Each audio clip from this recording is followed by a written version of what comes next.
السلام عليكم ورحمة الله وبركاته. معاكم النهاردة بوصفة جميلة وخفيفة. الوصفة دي اسمها حلوى الوردة.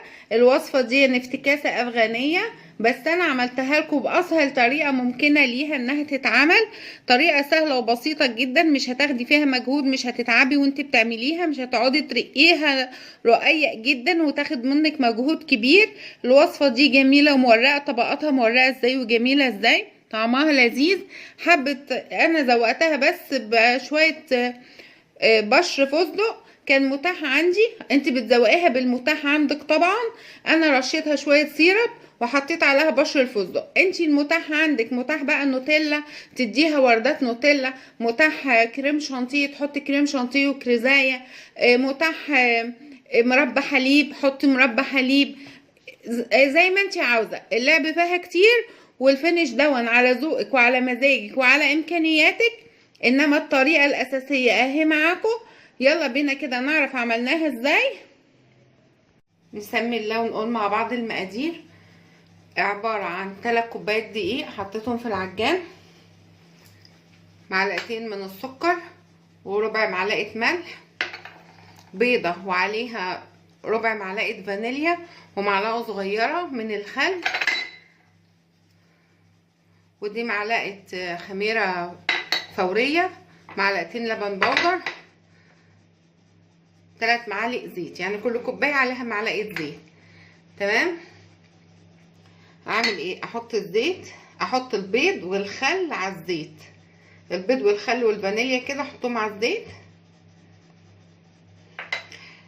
الوصفه دي مش محتاجه عجان، بس انا عندي بس مشكله في دراعي عشان كده بستخدم فيه العجان.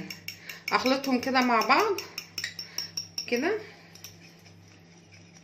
وانزل بيها في العجان. امسك بس المقادير دي تمتزج كده مع بعضها، والدقيق الزيت والبيض يدخل جوه حبات الدقيق، يعمل كده زي حبيبات كده رمليه شويه.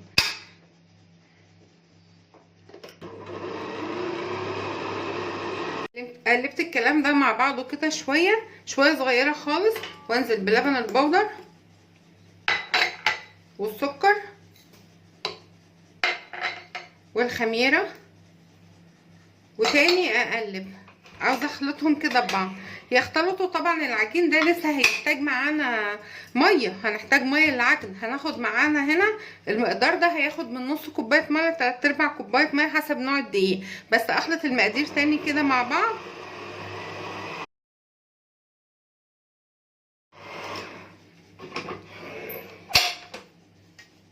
الحبيبات بقت عامله ازاي؟ بقت كانها منديه كده كده، حلو قوي. في المرحله دي بنضيف ايه؟ بنضيف الميه ونستمر في العجن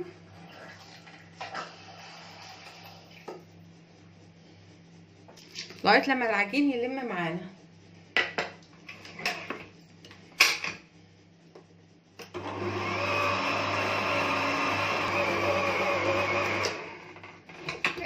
اتعجنت اهي كويس زي ما احنا متفقين انها تتعجن بالايد، مفيش اي مشكله. المشكله عندنا الدراع بس كده شويه تعبان، دعواتكم.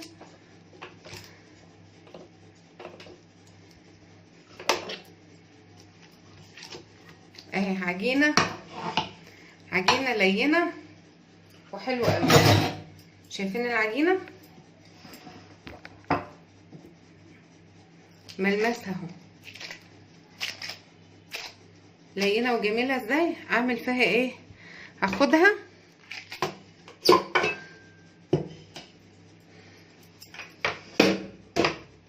كده واغطيها ببلاستيك واسيبها تخمر لمده ايه؟ لمده نص ساعه. سيبها تخمر لمده نص ساعه. بعد ما تخمر بالشكل ده لمده نص ساعه نرجع بقى نشتغل فيها.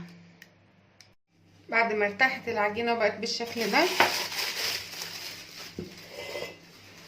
وخمرت ازاي،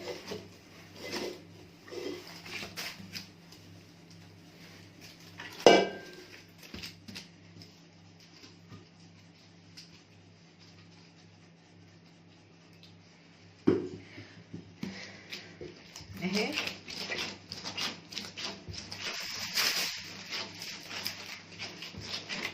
ما شاء الله طرية وجميلة ازاي. بنقطعها كور متساوية على قد ما بنقدر، قطع يعني كلها متساوية على قد ما نقدر.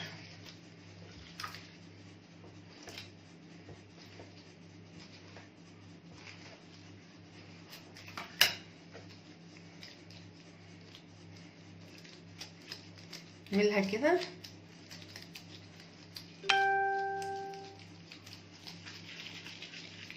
كورة اهي. نعمل كل الكمية بالشكل ده، ما كده اهو كورة كده متساوية.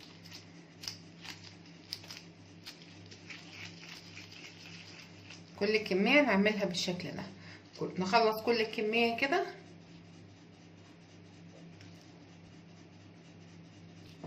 خلصنا كل الكور بالشكل ده، نغطيهم برضو ونسيبهم يرتاحوا ربع ساعة تقريبا، ونيجي نفردهم ونظبطهم بقى مع بعض. عما يرتاحهم هروح انا اعمل ايه، اسيح زبدة. سيبناها ترتاح، خمرت اهي حبة وارتاحت ربع ساعة تقريبا، انا ما طولتش عليها المرة دي. نحضر ايه، نحضر دقيق وزبدة مذابة ونبدأ نشتغل فيها. بسم الله.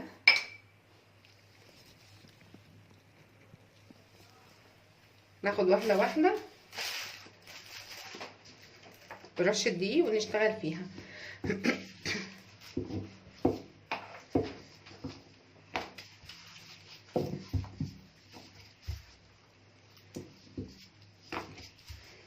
يدوبك بس بتفرديها كده.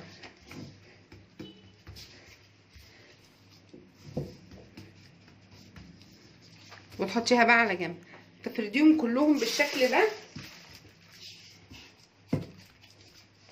وتحطيهم كده كلهم على جنب. وبعد كده هنقولك اعمل فيها ايه. كله بالشكل ده اهي. ماشي، نخلص كل الكميه اللي معانا. بعد كده نقول نشتغل بقى في الزبده فيها ازاي، ندخل الزبده جواها ازاي. فردتها كلها بالشكل ده، قطعه كده مدوره.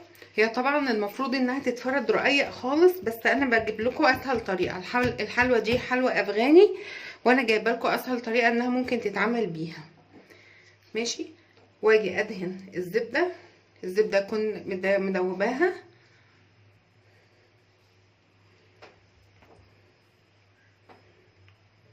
واحط الطبقات على بعضها.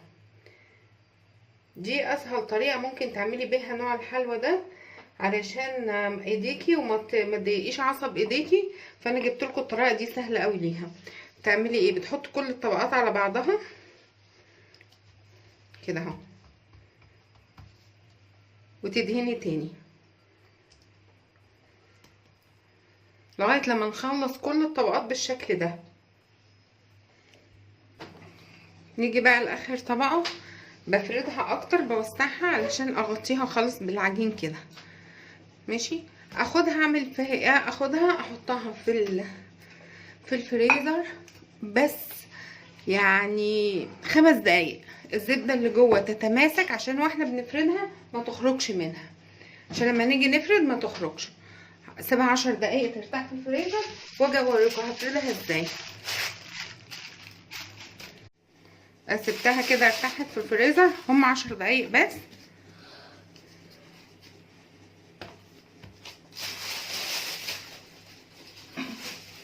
وافردها.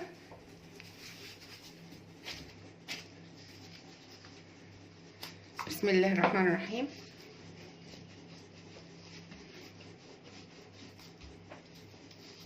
طريقه الفرد العجين كله على بعضه بتخليه يرق اكتر، بدل ما تقعدي تمسكي واحده واحده ترقيها تاخد منك مجهود كبير. لا، الطريقه دي بتخليها ترق اكتر.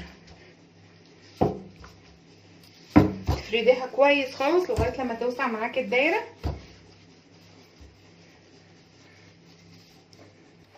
بعد ما فردتها بالشكل ده ابدا اقسمها. بسم الله.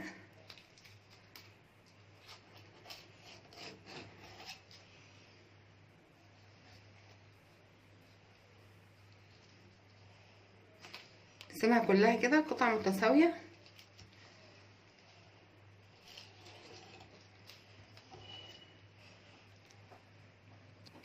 قسمتها كده وارجع اقسمها ايه بالعرض.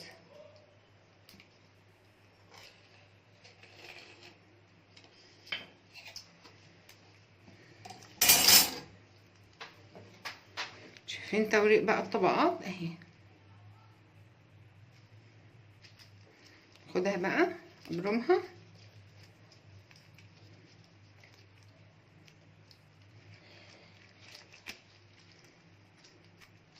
واتني البرمة دي كده لتحت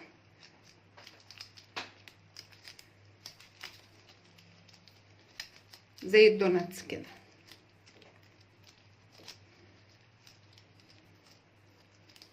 ودي برضو من الجهة التانية دي كده، وافتحها زي الدوناتس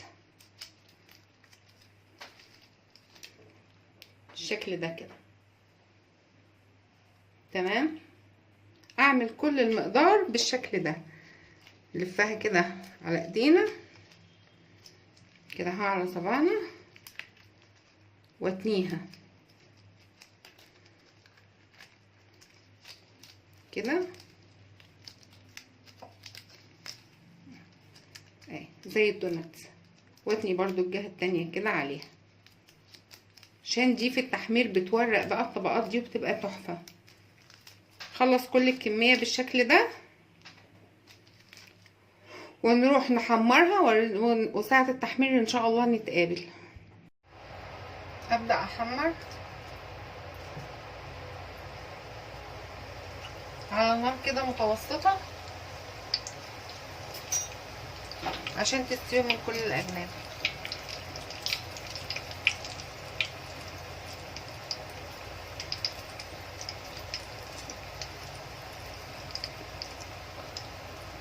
نحمرها لما تبقى بالشكل ده لونها ذهبي اهو. نشيلها بقى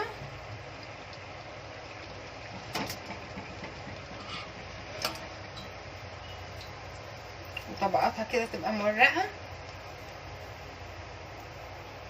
ونحط القطعة التانية.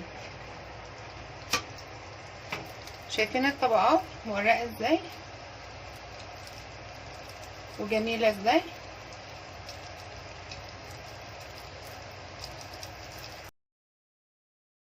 لما حمرناها كلها بالشكل ده انا سقيتها سيرب متوسط بارد ورشيت عليها رشة فستق.